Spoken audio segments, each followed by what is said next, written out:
Hi, my name is Luke Ong. I'm a resident at HCA Florida Blake Hospital. The title of our case presentation is And Make It Double. It's a case of left atrial myxoma with aortic insufficiency leading to a cerebrovascular accident. Cardiac myxomas are the most common type of primary intracardiac tumor and are typically benign. The most common sequelae of cardiac myxomas is thromboembolism to the brain due to the hypercoagulable property of these mobile lesions, causing nonspecific cerebrovascular accident symptoms. Most myxomas are found in patients between the ages of 30 and 60, an age group in which valvular abnormalities are rare. After extensive literature review and to the best of our knowledge, there has been minimal research on patients with both an intracardiac myxoma and aortic valvular insufficiency. We present a case of a 42-year-old male with past medical history of migraines, hyperlipidemia, and bicuspid aorta who presents to the hospital with the chief complaint of sudden right upper extremity numbness.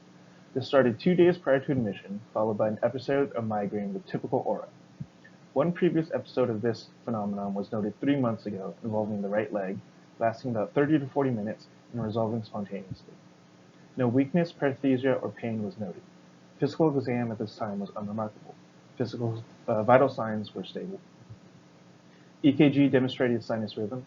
CT imaging revealed a 6 mm hypodensity in the left periventricular white matter adjacent to the lateral ventricle superior portion of the basal ganglia.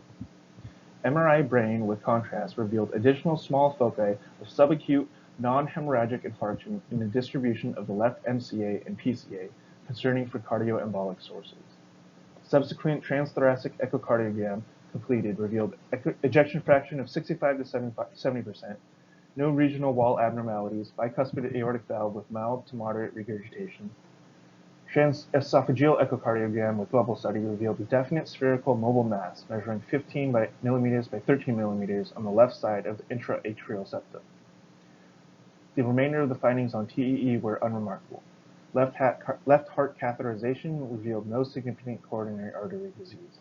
2+ aortic insufficiency was noted at that time. Cardiothoracic surgery was consulted and the patient underwent open heart surgery with resection of the left atrial mass. Postoperative course was unremarkable and our patient was discharged on postoperative day 3. Pathological examination post-discharge with immunohistochemistry revealed calretinin positive, S100 focal positive cells, likely of a benign cardiac myxoma, with no evidence of atypia, mitosis, or necrosis. Cardiac myxomas represent approximately 50% of primary cardiac tumors and are typically found within the left atrium. The distribution of cardiac myxomas typically vary, with 75% being found in the left atrium. Embolization is more frequent with cardiac myxomas as a result of preponderance of left-sided tumor. Neurological symptoms are the most common presentation. Chest pain, palpitations, and dyspnea are also common presenting symptoms, secondary to cardiac outflow obstruction pathology.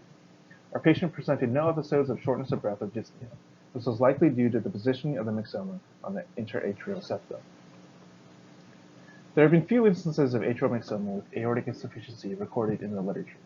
Our patient represents a very narrow patient population with both these conditions. The extant literature suggests that distortion of the aortic root may be due to movement of the myxoma during diastole. Further investigation may be required to investigate correlations, if any, that exist between aortic valvular abnormalities and left atrial myxomas. Myxomatous tumors described in our case are typically operated on by open heart surgery under cardiopulmonary bypass. Discussion regarding anticoagulation in the intraoperative period is warranted. Large embolic strokes may convert to hemorrhagic strokes, particularly in the first week after presentation. Thus, the dose of anticoagulation required for open heart surgery may trigger hemorrhagic transformation.